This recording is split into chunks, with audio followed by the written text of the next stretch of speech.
All right. Welcome to another edition of Shabbat Lounge. This is Matt. And Jake here.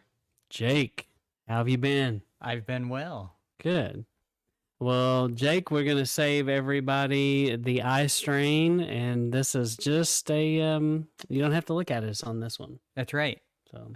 So this is the Face Made for Radio presentation, and there is a visual to go with this. If you can view this on YouTube, you'll see the presentation. So that's right. So Jake, what are some things that we always ask people to do? Like and subscribe and share this with your friends so they know where to find it. And if you get something out of this, go ahead and leave a comment and let us know you're out there. Yeah. Well, we appreciate you being here today. We appreciate you taking time out of your day to listen to this, and we hope that, and we pray over this, that it will be fruitful and help you in some way. So, Jake, what are we talking about today? Matt, there's this phrase going on nowadays, and it goes something like this: "You will eat the bugs." Now, I don't remember that being in Romans. Well, yes, this is a look at Romans 13, if it wasn't obvious from the title, yes. Right? And we'll get there. There's a slide specifically that kind of deals with this. So maybe we'll save if you know what this is from before we say it, go ahead and put it in the comments. Yes. Yeah. If you know anybody that might have said this or put done their name it in there. Oof, gross. Yes. Yeah. So we're going to look at eating the bugs. That's right. So Jake, you eat a lot of bugs? Not lately. Don't they say the average American eats so many bugs? So many. So many. So many. I've heard that the FDA allows a certain percentage of bugs in like bread and peanut butter. And you can only things. stop so much of that, right? Yeah. Mm-hmm. Another reason to know where your food comes from. That's right. So you might be eating bugs and you don't even know it. That's right. I think the canned mushrooms has the most parts per million or whatever. Gross. Yeah. I like mushrooms. I don't like mushrooms. So the bugs are safe for me. That's right. All right. So we'll go into this with Romans 13, right into Romans 13. So what does Romans 13 say? Right. So we'll just start off. We'll read through it, and then we'll kind of discuss it. And then we'll have a little bit of a pick-me-up at the end. So this says, "Let every soul be subject unto the governing authorities, for there is no authority but of Elohim. The authorities that be are ordained of Elohim. Whosoever therefore resists the authority, resists the ordinance of Elohim. And they that resist shall receive to themselves damnation. For rulers are not a terror to good works, but to the evil. Will you then not be afraid of the authority? Do that which is good, and you shall have praise from the same. For he is the minister of Elohim to you for good. But if you do that which is evil, be afraid, for he bears not the sword in vain. For he is the minister of Elohim, a revenger to execute wrath upon him that does evil." And then continuing, "Wherefore you need to be subject, not only for wrath, but also for conscience sake. For this cause you pay taxes also, for they are Elohim's ministers, attending continually upon this very thing. Render therefore to all their dues, taxes to whom taxes are due, custom to whom custom, fear to whom fear, honor to whom honor." So, Matt, that is pretty straightforward there, right? So I've definitely been told my whole life that I can remember that I was supposed to obey the rulers. And when you look at this, though, you start thinking about this in our world today, and you go, do the people today have the things that it talks about? The rulers are not a terror to good works, but to evil. So it's kind of hard to look at the rulers today that people taught me this passage was about, to go think that they're doing that evil is running away from them. They seem to be running to evil. Right. And that's kind of the opposite of the way this reads. So that puts is- some conflict into. It almost seems to put you in conflict to follow this standard that Paul is talking about here, right? Mhm. Because we can just look with our eyes and see that this isn't really how things are playing out. And so that's kind of what our presentation is going to be about, is dealing with how does this actually make sense. Yeah, challenging if you do believe, and it's okay if you believe this. We used to both believe this, but we no longer believe this. But it was taught to me as a child, hey, you got to do what the politicians tell you to do because they're in charge. It says right there that Elohim has put them in charge. Right. So let's get into it. Okay. And so you may have that thinking too. Right. So, yeah. So, for instance, when we started looking at this, we thought about the Nazis. And when the Nazis come to your house and ask if you're hiding any Jews, do you hand them over? Or do you go, I haven't seen any? So do you, the question is, do you see Romans 13 and go, well, I guess I have to turn you over? Yeah, too bad. I mean, I'm sorry. I really wanted to hide you.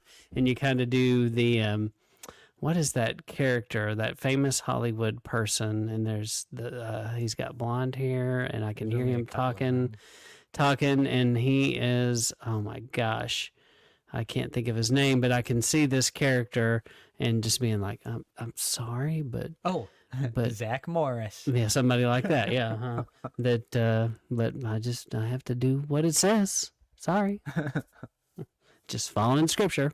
Yeah. So that wouldn't have worked out very well for some of the people in the Holocaust, because there were many people saved because they denied and they did hide them. Right. So what are we going to do? Yeah, so ask yourself these questions, and then at the end, we'll see how you answered them. All right. So what about the Maccabees? Should the Maccabees have just submitted to their rulers? So who are the Maccabees, Matt? And what does this submit to their rulers you're talking about? Well, the Maccabees resisted the Greek overthrow and the apostate, I guess you could say, of their temple, and it was a mess. And they said no, and they cleaned house and took over. Right. From the pagan Greeks that set up and said, "Yeah, this is our place now. Thank you." Yeah, so this is where you get Hanukkah, right? Yeah, and they completely defiled the temple, and they had to clean it out and start all over. Mm-hmm. And they shed some blood over it. Right. So ask yourself, should the Maccabees have just submitted to their rulers who were defiling the tabernacle and the holy things, or not? Ooh, here we go. Was America wrong to fight the Revolutionary War? Yeah, that's a good question. Where would we be today had we not done this? Right, because I don't know. Would be speaking French, or you would have something. to go against the authority to fight a revolutionary war. Guess we wouldn't be speaking French. I don't know why I said French. We don't know. Maybe we just don't know. By this time, it's hard to imagine the French taking over, but they were much stronger back then. Right. Hey, without them, we might have lost. That's right. That's right. So, was America wrong to fight the Revolutionary War? So this is a quote from Thomas Jefferson. He says, "The tree of liberty must be refreshed from time to time with the blood of patriots and tyrants. It is its natural manure." Very nice. Very famous quote. That's a good one. Yeah, that's a good one. So is he right about that? Yeah, good question. Is he right about that?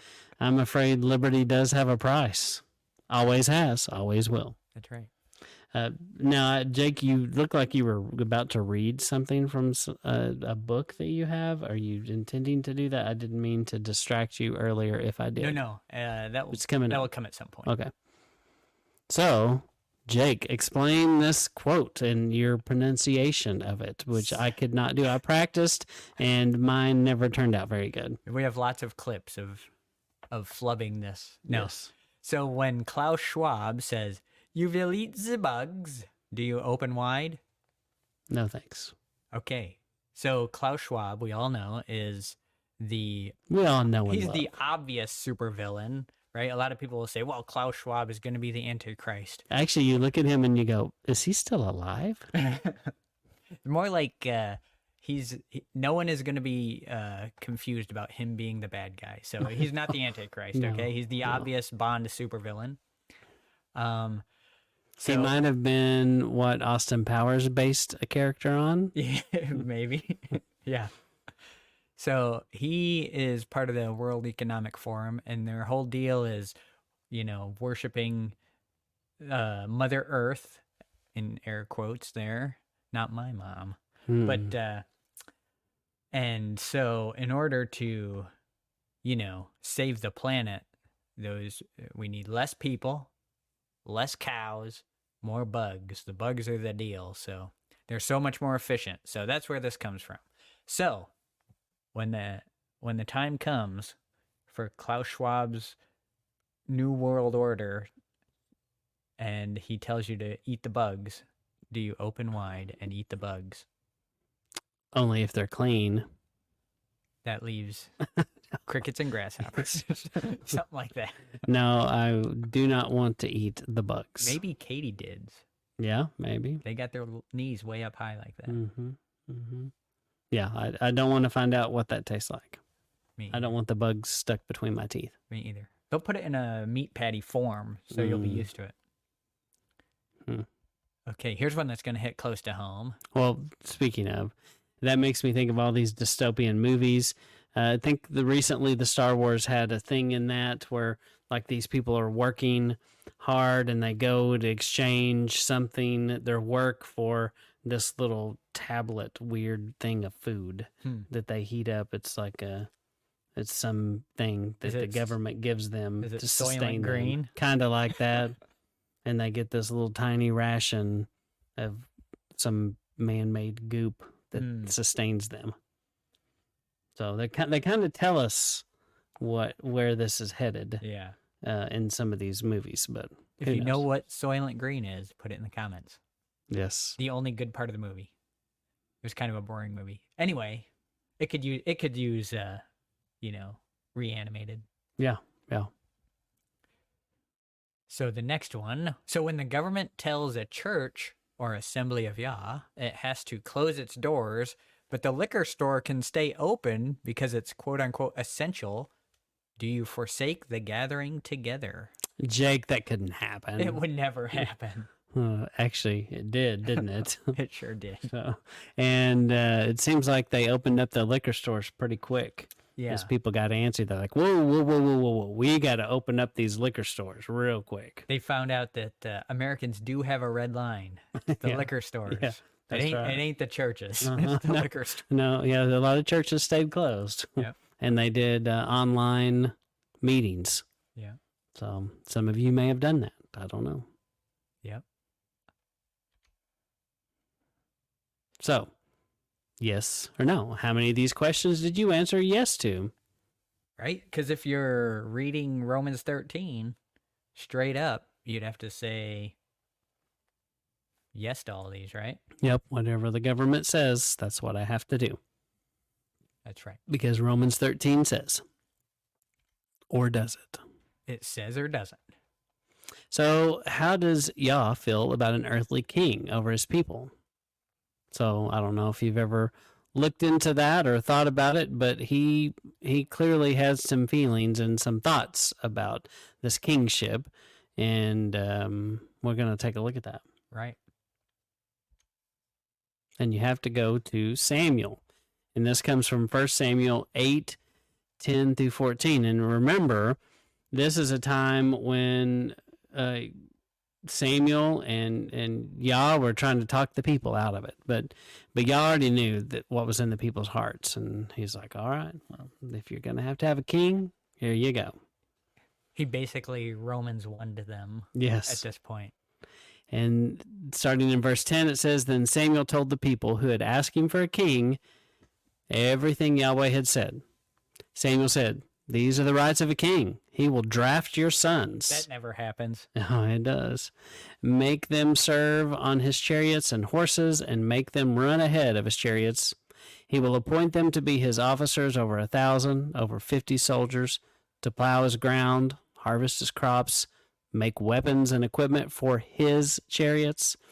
He will take your daughters and have them make perfumes, cook and bake. He will take all of the best of your fields, vineyards, and olive orchards, and give them to his officials." He sure will. But Matt, that's silly because we don't have a king. This is America. America. That's right. And we don't have horses and chariots Oh, We have yeah, we tanks do. Tanks. and Humvees and such. Yep. And so he continued, and he said, speaking of the king, he will take 1/10 of your grain and wine and give it to his aides and his officials. He will take your male and female slaves, your best cattle, and your donkeys for his own use. He will take 1/10 of your flocks. In addition, you will be his servants. When that day comes, you will cry out because of the king whom you've chosen for yourselves. Yahweh will not answer you when that day comes. The scripture saith, "Thou shalt not muzzle the ox that treads out the grain, and the laborer is worthy of his reward. Against an elder do not receive an accusation unless there are 2 or 3 witnesses." So, This doesn't exactly seem like a ringing endorsement of kingship. not In my earthly opinion. kingship, right? Right. Is kind of the key there because there is a kingship that we should follow and it is not earthly. Mm-hmm. So, yeah. So has our king drafted our soldiers? Let's see. I like this part though. If we go to the next page, I like this. He will take 1/10 of your grain and wine. That would be nice instead of Mm-hmm. 35%. Yeah, it's more than that here. Yeah. Yeah, 1/10 seems pretty conservative today. So, but definitely he's telling them ahead of time, this guy's going to rob you of wealth and make you his servant. Right. But I guess you guys want it, so that's what you're going to get. So it goes back to what you always say, we get the leaders we deserve. And so in essence, he started off at the beginning giving them a leader that they deserved. Right. That's what they wanted. He's like, "Okay, here's the deal." Yep. And all you got to do is look at Solomon and look at Saul, David, and Solomon, and see what they did. Right. And they did these things. Even the best of kings had their downfalls. Yeah. All right. So this is Exodus 1:15-21. So wait, but and I think before we leave this, we're establishing how Yah feels about this earthly kingship. Right. And he knows that this is going to keep you down. These men in this king position are taking advantage of you. It's and outside robbing you of wealth. Right. It's outside of his established order. Yeah. And I think the whole time, this is a whole nother subject to study, but he basically is saying, I'm your king, but you are rejecting me as king. And so you have to have this person that's not going to be near as fair as me and not as compassionate. And, he was trying to, he was trying to warn him. Yeah, and he really wanted to be the king, but the people reject. It's just another It's instance. essentially a golden calf situation. Yeah, where they needed a replica that they could look at and ascribe power to instead of Yah. And I think this mostly is FOMO and I don't even know if people say that now. There was a time when people said that, but you know, they have that fear of missing out because everyone around them has a king, and That's like, right. we don't have a king. We're not legitimate. We're not real. And I think they really thought that. Yeah. And just and we're no different today. We still have these same issues. No doubt. All right, now we can go to Exodus. All right. So again, Exodus 1:15-21. Then the king of Egypt told the Hebrew midwives, whose names were Shiphrah and Puah, when you helped beautiful. when you help the Hebrew women in childbirth, look at the child when you deliver it. If it's a boy, kill it. But if it's a girl, let it live. However, the midwives feared Elohim and didn't obey the king of Egypt's orders. They let the boys live. So the king of Egypt called for the midwives. He asked them, "Why have you done this? Why have you let the boys live?" Then midwives answered Pharaoh, "Hebrew women are not like Egyptian women. They are so healthy that they have their babies before a midwife arrives." Elohim was good to the midwives, so the people increased in number and became very strong. Because the midwives feared Elohim, he gave them families of their own. So, seems to be establishing kind of a hierarchy here. Mm-hmm. That they listen to Yah over the earthly king. Right. Yeah. And they definitely defied what. And do you think it's safe to say they lied about this? It's definitely not true, so that would be a lie, Yeah. right? Yeah. Yeah. So definitely, and this is scripture that supports people telling a lie. Right. So, yeah, there's a lot of people will say don't bear false witness is talking about lying. Not necessarily. It can be, but Mm-hmm. this is a place where lying was essentially, blessed. Mm-hmm. And we're going to have a couple more examples. All right, and so Joshua 2:4, the woman had already taken the two men inside and hidden them, and she said, "Yes, the men did come here, but I don't know where they came from." And so this is talking about the spies in Rahab, and she takes them into their house and into her house, and they know they have actually seen this happen. Right. Somehow somebody ratted her out, probably her neighbor. Then it's probably her Karen neighbor. Sorry for any Karens that listen to this. This is like exactly our first question. Does she tell the Nazis knocking at her door that she's hiding some Jews? Yeah. Yeah, because if she rats them out, they're going to get killed. I mean, most likely, it's whatever happens is not going to be good. Right. And she saves their life, and but she makes them promise that they'll take care of her too. And she becomes blessed and becomes part of the Israelites. But definitely, she also is telling a lie here, and like, I don't know, I don't know these guys. I don't know where they came from. I don't know what they're doing. They just came in here and left. Once you find them yourself. So this is a long story, but we think everyone knows it. So we just give you the highlight here. So should Rakshak and Benny have bowed down to the idol? It would have been a lot easier had they done that. A lot faster. They wouldn't have had to find out about this furnace. Right. So, but that was another instance where the government told them to do something, and they said, "No, I'm not going to do that."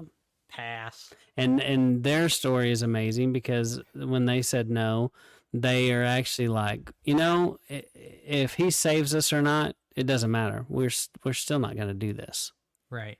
So that's such a lesson too, because instead of looking at Yah as a magic spoon or something, magic genie. Yeah. That you rub and you say the right words and he makes it happen. Yeah. Or like a candy machine, you push the button, you get a candy. Instead of that, it's, he could decide to save us or he could decide not to. And his decision, I'm all about it. Yeah. Yeah. Their faith is amazing. So ask yourself this. Did their refusal to obey their government authority save them? or was it their refusal to disobey Yahweh? So That's a good question. are we saying that we should just be rapscallions and out causing mischief to the government? No. Is that kind of what we see in these verses? No, I don't think so. I don't think it's like, well, I know the speed limit's 55, but I'm going 150 everywhere I go. Well, good And luck. I'll be blessed for it. Yes, I'll be blessed, blessed and highly favored, Right. because of the way I drive. No, you might die too if you do that. Right. Chances go way up. Actually, I'm sure. And the insurance would go up as well, and the car wrecks would go up, and everything else.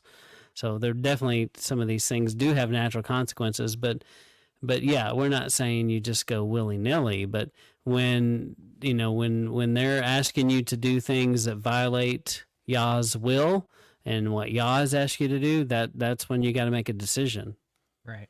And we do feel like the days are coming. Revelation tells us that even the elect are going to be deceived, and so that means it's going to be really hard to tell, and it's going to seem like it's a really good idea. Like, yeah, that's going to save people. We should do that.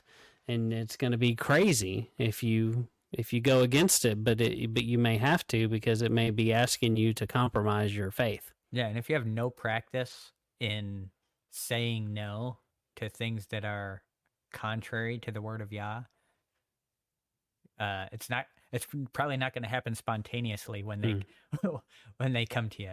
Mm-mm. And look at the progression of time. It's like the frog in the pot of water. Just like, this is very timely, because the president, who has a new president down in South America? Is it it's not, is it El Salvador that's got the new guy? And he changed the country. It was like Cleaned house. Yeah. And he rallied around, and he has been throwing down the gauntlet to America and saying, you guys better figure this out, because it's going to be too late for you. And I think there's a lot of wisdom in what he's saying. It's hard to hear, but I think we've become, just like you've said, addicted to comfort, and we don't like changing these things, because we like our comfortable lifestyle, and so it's sometimes easier to get along, go along to get along, but ultimately we have to worry about where we stand with Yah more than we do men. Right. And I think that's a theme you see in all these stories, is they weren't worried about what man could do to them, because they knew what Yah could do to them. Right. And that's much more to be feared. Now, interesting here is one of these guys is the same guy that wrote Romans 13. So I think the way that Paul carries out his own message, the way he walks, should align with the way he talks, right? Yeah, makes sense. And so we're going to see a couple instances here of Paul. So Paul and Silas in Acts in 16. I don't know what chapter 16. It is chapter 16. Yeah. This is 16:1. 16:1, they're beaten and put in prison. The earthquake comes and the doors are opened, and they don't escape. They don't escape prison. How'd they get in prison, Matt? Typically that happens when you're obedient, right? So they were told not to do some things, and they did not obey. They went, nope, we're going to do what we think Yah's telling us to do. And they went, well, I guess you're in prison now. Now, did Paul fight going into prison? Like fist fight? Like, I don't think he did. Or no. Now, he did go in front of the tribunal there. He fought for his rights. He definitely spoke his piece, and said why he was, shouldn't be in prison. And, they put him in prison anyway. But did he argue with them about it? No. Right here, they're in prison. The door to the prison opens, and the guard is going to kill himself because he thinks everyone escapes, right? And they're like, no, we're still here. We made our decision to follow Yah instead of man, and we'll deal with the consequences of that decision. Yeah. Mm-hmm. In total, Paul was arrested about 6 times in all. Felix had him imprisoned for about 2 years in Caesarea. Right. So he definitely, just like you said, you don't get arrested for following the rules. Especially multiple times. At least usually that doesn't happen. Usually there's something that, and especially in Paul's case, it's because he refused to, he was supposed to shut up, and he's like, I can't. Right. And He didn't have a First Amendment there. Yeah, no, he didn't. Like most other, like any other country. But so a good point here, something I heard a while back that really stuck with me was I was at a Bible study at work, and one of the guys was like, wouldn't it be terrible to be put in prison for something you didn't do? And one of the guys said, I think it would be even worse to be put in prison for something I did do, because then that means you did something wrong, right? Mm-hmm. So just something to think about. I mean, would you rather be put in prison unjustly or justly? Neither. That's that comfort sneaking in on you. Mm-hmm. So yes, it doesn't specifically say this in Scripture. However, from writings of antiquity and things of the nature, we can understand from history that Paul's death is that he died for his faith at the hands of Nero.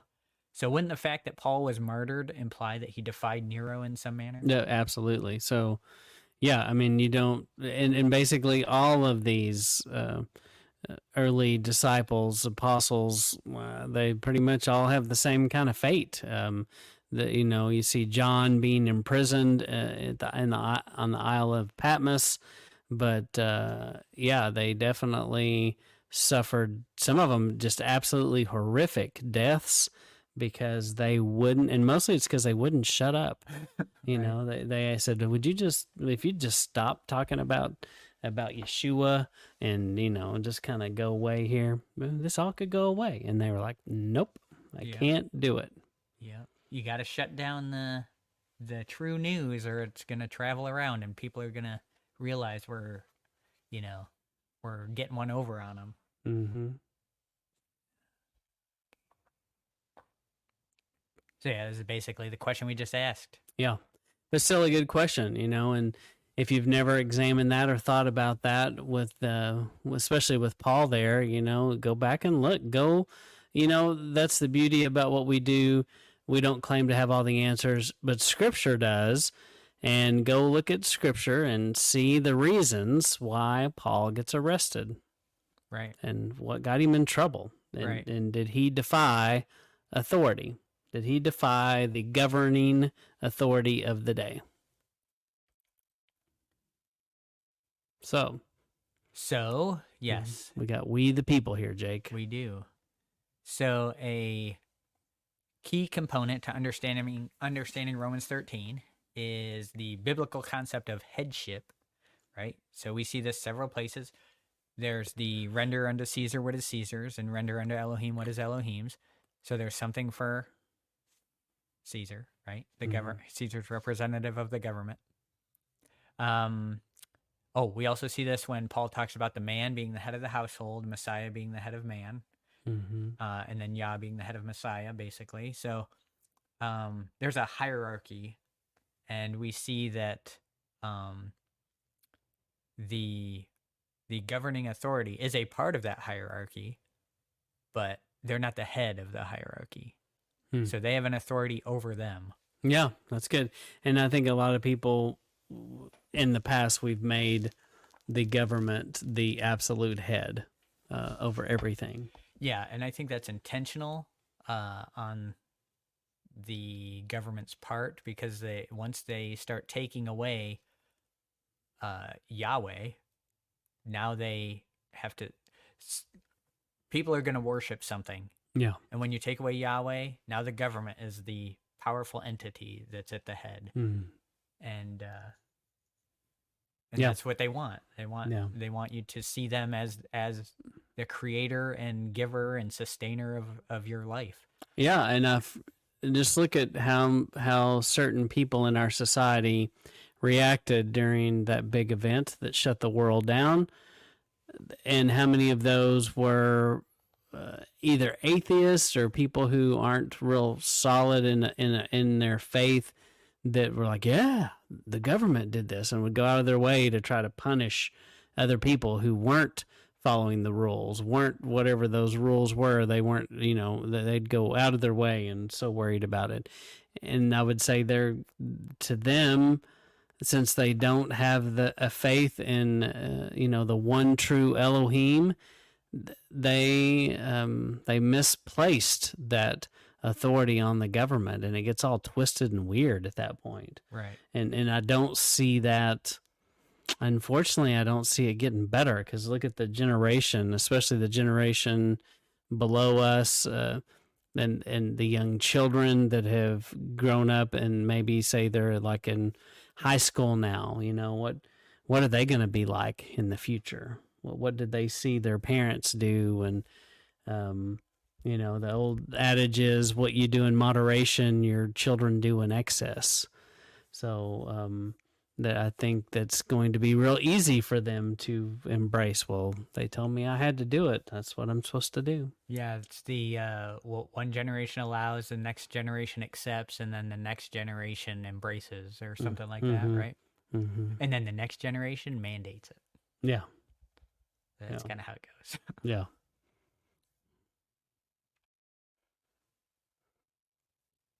So, you have heard it said, we are to obey the government when it doesn't conflict with what God says, right? So that's the standard teaching of Romans 13. And that's essentially the point we've been making, right? Mm-hmm. Now, I put a note here. Everybody except John MacArthur says this, until it hit home with him with when they shut down his church. Then he was like, wait a minute. Mm-hmm. I need to reevaluate the way I've been teaching that Romans 13. Yeah. Yeah, interesting how that works. Well, it's, whenever you come around to it, that's, as long as you come around to it, if sometimes it has to hit home for us to recognize it. Yeah. Yeah, that's true. So in America, the people are the ruling body, and the government are only representatives to work on our behalf. That's a question here. Is that the case? We know that we're looking at we the people here, and it is supposed to be a government that represents us, but is that what we have today? Right. So there's a book that he puts it a specific way that I think is pretty interesting. Well, what is this book? This book is called Do What You Believe, or You Won't Be Free to Believe It Much Longer, and the author is Steve Dace. He says, now he's going to follow the standard teaching on Romans 13 that we just kind of outlined. Hang on, is that Steve? Wasn't he from Glenn Beck or something? Or am I thinking about somebody else? Yeah, he just came out with the Nefarious movie. Okay. That was his thing. Okay. So he says, in our country, we the people formed the Union and the Constitution that governs us. Our politicians are therefore public servants who only govern by our consent. So we are not to submit to them, they are to submit to us. Therefore, in the case of these United States, we the people are the instituted authority that God has appointed or permitted.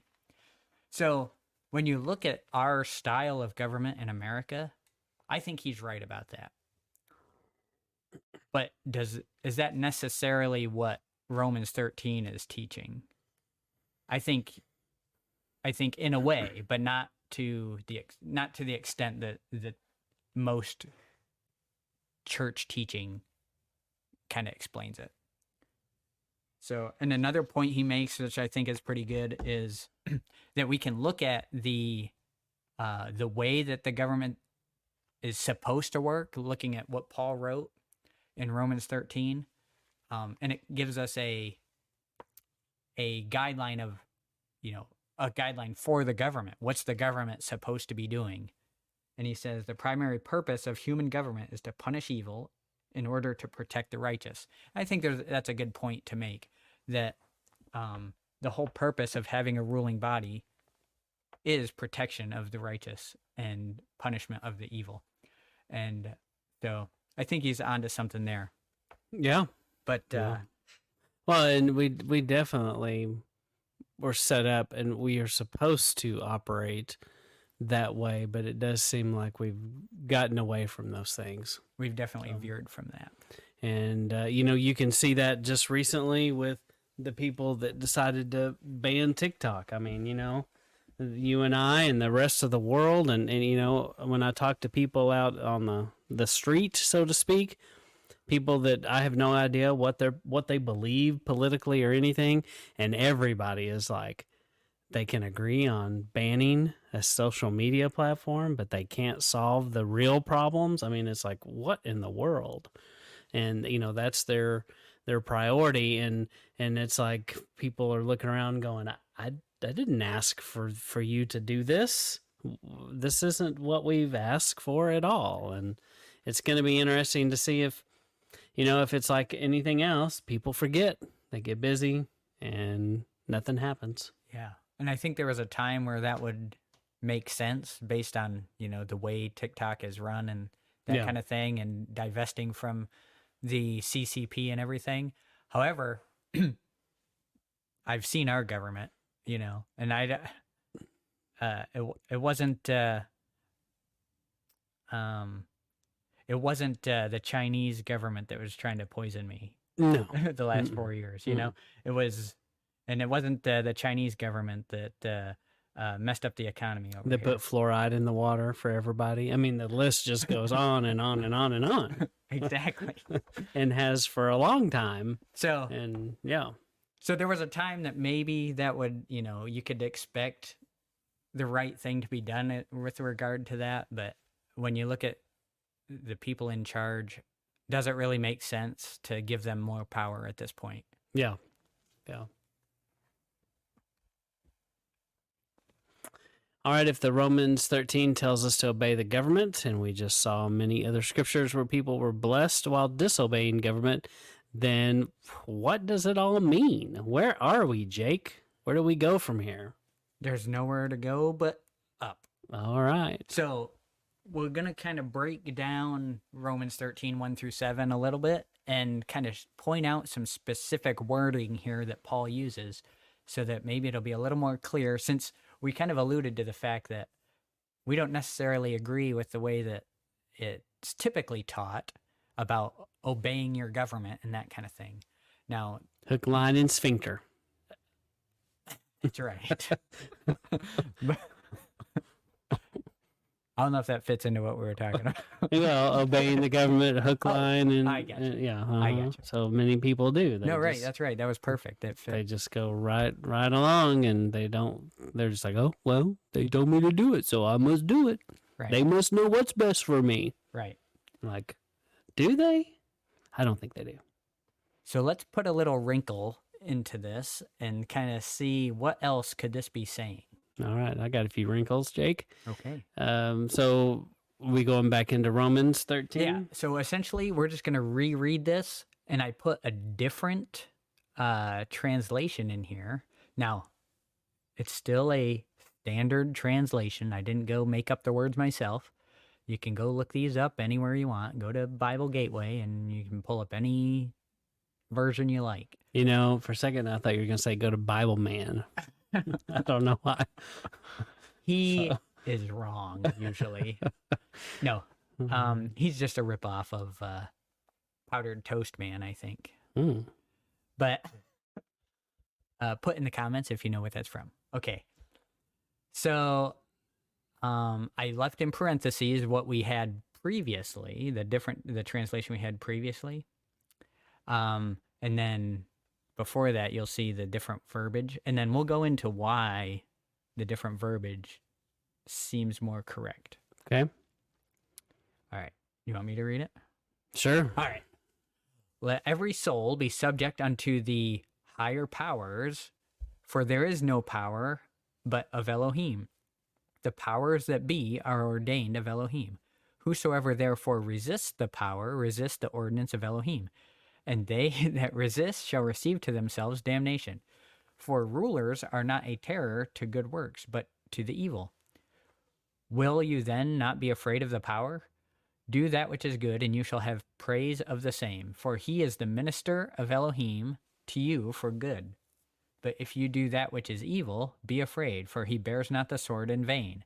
For he is the minister of Elohim, a revenger to execute wrath upon him that does evil. So instead of governing authorities, we have higher powers. So where you see authority, this translation uses the word power. We see an interesting phrase here that says he's a minister of Elohim. We see an interesting phrase here where this power bears the sword as a minister of Elohim. We see revenger that executes wrath. So let's go ahead to the next. Well, and notice here at the end of, in the middle of 4, it says, if you do what is evil, be afraid. It's not saying if you break the law, be afraid.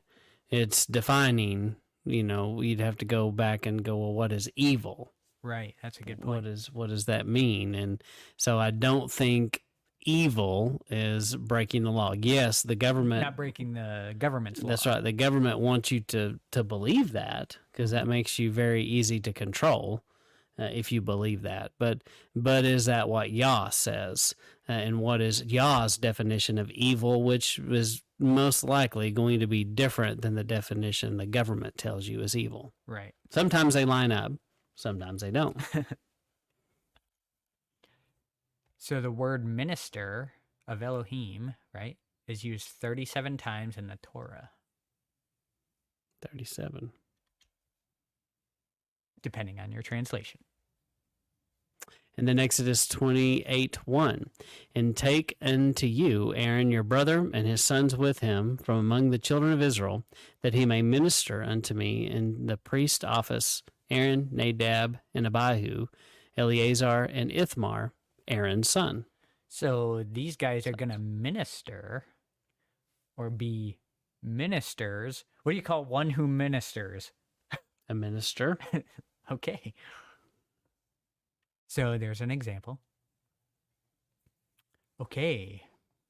And it talks about the ordinance of Elohim. It says,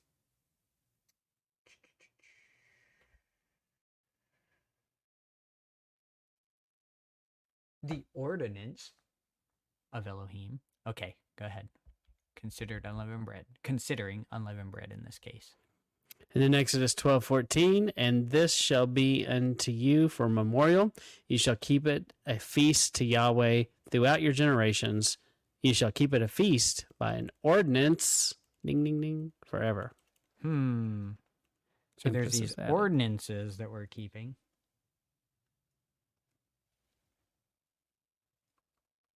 Okay. Oh, we talked about this, bearing the sword. So at the golden calf incident, what does that have to do with bearing the sword, Matt? Well, there were some people that were guilty, and you can find out more about that with what we've talked about with the curse of the adulterous woman and the things that went with that and the golden calf. And there were people that were executed because of their idolatry and their adultery while the wedding was happening. That's right, and that's what we'll read in the next on the next slide here. We'll talk about that. So in Exodus 32:27, and he said to them, thus says Yahweh Elohim of Israel, put every man his sword by his side, go in and out from gate to gate throughout the camp, and slay every man his brother, and every man his companion, and every man his neighbor. So who is putting on the sword here? Who decided to be on the side of Yahweh in this case? It was the Levites. That's right. So they were... So we got Nadab and Abihu and Aaron and Ithamar and Eleazar, right? And they're ministers, and they're... executing judgment.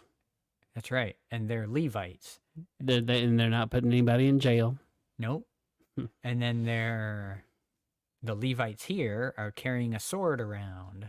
So that's some interesting phrasing that is used in Romans 13 about Yeah, especially ministers and when swords. you replace the word with the gun in Yeah, today's world, and they're out, with a gun on their side and shooting anybody that was guilty of this. So much like government does today, they carry a weapon and have authority to go operate.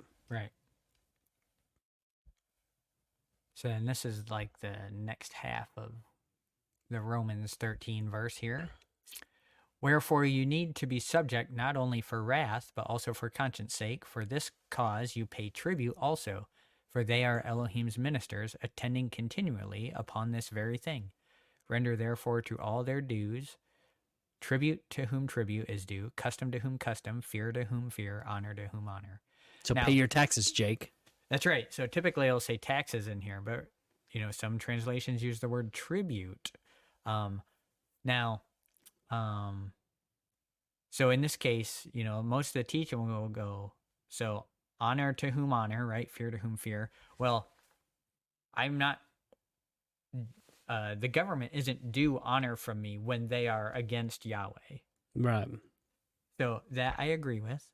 Mm-hmm. However, the verbiage here, when you're talking about tribute, we're going to kind of get into that a little bit, this next part. So tribute or taxes kind of used synonymously. And then you can go to Deuteronomy 16:10, and ye shall keep the feast of weeks unto Yahweh your Elohim with a tribute or a free will offering of your hand, which you shall give unto Yahweh your Elohim according as Yahweh your Elohim has blessed you. And if you look up tribute in Torah, you're going to run across it a bunch of times. This is just an example. So it's used as an offering to the temple or to Yah, to the tabernacle, to the priests. So when it says tribute to whom tribute is due, right? Who's tribute due to? Yeah. Right? Through the priesthood, not the government, right? Mm-hmm. Yeah. And then 1 Timothy 5:17 through 21, this comes from the Jubilee Bible. Let the elders that govern well be counted worthy of double honor, especially those who labor in the word of doctrine. For the scripture saith, thou shalt not muzzle the ox that treads out the grain, and the laborer is worthy of his reward. Against an elder do not receive an accusation unless there are 2 or 3 witnesses. So it seems like we read that in the First Samuel. We did read that about the 2 or 3 witnesses thing, and it kind of seemed like it kind of randomly thrown in at the end. You're kind of like, what? What did they say? And yet here he's talking the elders. This is the elders of the community, right? Of the community of believers that are governing and counted worthy of double honor. So honor to whom honor is due, right? Mm-hmm. And you're to give honor to those governing. And this is the elders that are governing. And it's not the government, the secular government necessarily. Yeah. So one thing that Matt and I typically mention is how I brought this up beforehand that we would talk about. And it's how typically, well, now I'm blanking on what I was going to say. But we do bring it up often, Matt. Well, that's good.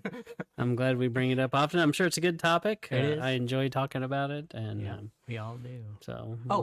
Yeah, the elders. So when we talk about how the Levites were in charge, but there was elders from the families of the Israelites that were in a position of authority as well, and how those elders would have held the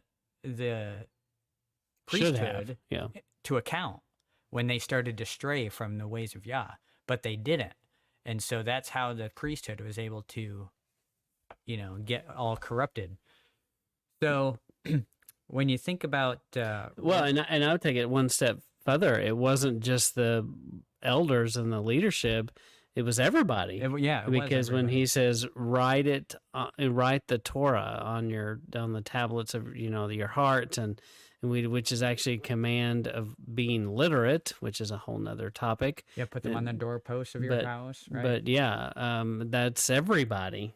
And if you're doing that, you would know what it said. But we know history tells us that unfortunately, by the time you get to David, they're like, that ark thing, I don't know, just put it on the cart. I think it'll be fine. Just put it on the cart. I don't know what you're supposed to do. And it's like, how did no one know? Maybe they lost the polls. I don't know. I don't know. But, that to me is evidence of that breakdown of people didn't know. And they somebody in the crowd should have been like, even a small child technically should have been like, hey, I don't think you're supposed to do it that way. And there's nobody. That's an abomination, Yeah. they should have said. Yeah. But anyway, so we say all that not to claim that we're experts or anything, but we do think the day is coming, and we can already see. I think these events have been a blessing to us because they're a tip of the hat of what's coming. Yeah, I think Yah lets us see some things going on, and it wakes up a lot of people when they start seeing stuff hit close to home. It's easy to look at other countries going down the tubes and be like, oh man, that's terrible.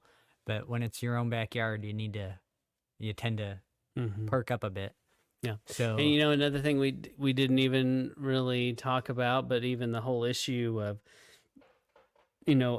slavery in America, and look at the people that like someone like Harriet Tubman, whom they called Moses because she set the people free, but the risk that she took and the lives that she helped save and the redemption, it's hard to go, well, that was wrong. I think it was a good thing that she did. But Paul does kind of address that. Wasn't there a slave that Paul used? And but if you compare slavery to what you see in Paul's day, it's not the same as the slavery we read about in the American South, because there was indentured servitude, and typically it was a time period, and especially if they were following the Torah, there were rules to that, and it wasn't what we see in the stereotypical Southern slavery kind of thing. right. And you can't compare. They don't compare apples to apples, but you do look at lots of people through history, just like we were talking about. Harriet Tubman is one who went against what the authorities told her to do, and she risked her own life to do it. And I believe she was in the right for those things, and she didn't care what the government said. Right. And I think there is this principle found in Scripture, especially when you're preserving life, that you preserve life. That's a high priority. Right. So Yep. So yeah, so that's maybe that'll have you looking at Romans 13 a little bit differently. Consider those different word changes in there, just because it points to an established hierarchy from Yah, and consider if that's there's both of those translations exist out there. So do your homework and find out which one you think is correct. I tend to think that the way Paul acts, the way Rahab acted, the way Moses acts, all of these characters show a hierarchy where Yah is in the top and not a man-made organization. Yeah, and I think it's worthy to think about, ponder. If you haven't questioned this before in your life, you need to figure it out, because what happens when these things happen, and the guy knocks on your door and says, "You will eat the bugs." Yes, and it gives you the bugs, or or it is, even as drastic as, you can't assemble. You can't meet as a church. You can't meet as a body of believers, or whatever it is you want to call it. What are you going to do? Are you going to be like, oh well, okay, I guess we can't do this anymore. We're done, or are you going to do what is necessary? And but I do think the day is coming, and we need to teach our children. We need to be preparing our children for these things. And you just can't stress enough. I heard Rob Skiba say this, and Rob Skiba was a legend in many ways. And one of the things he talked about was his government background and his military training. And he always talked about how they knew their silhouettes of the jets, and they studied the real thing, so that when they saw the counterfeit, they knew, hey, this is not the real thing.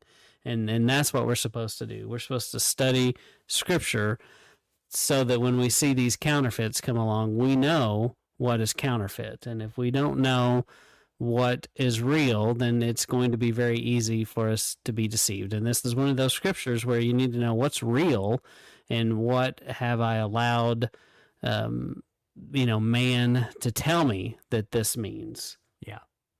Because of course man is going to tell you, follow me, I know best. Right.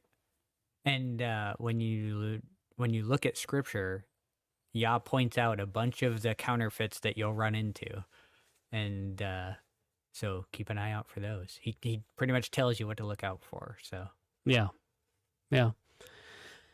Well, Jake, you have to say it one more time. This concludes VIL EAT ZEE BUGS.